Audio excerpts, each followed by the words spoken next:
Hvad så alle sammen derude? Jeg håber I har en god dag. God bless me, even though I'm through sneezing. Tonight we taking more shots, the flu season.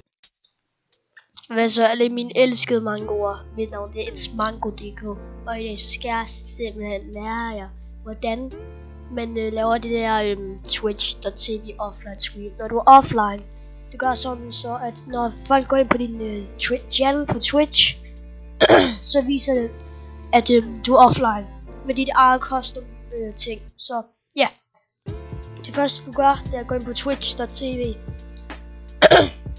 Undskyld, jeg hoster.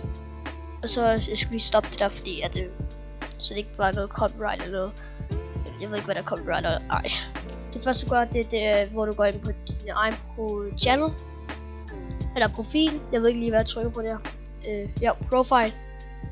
Det er fordi jeg laver voiceover. Og så du går ind på den der pil nede i hjørnet. Du trykker på pilen i hvert fald.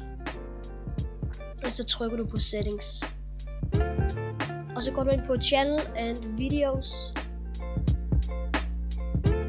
Og så lige der kan du se offline screen, video player eller andet, som I kan se. Så ja, det er sådan I gør det. I skal selvfølgelig lige vælge den fil, I gerne vil sætte ind. Så ja, det er alt for i dag.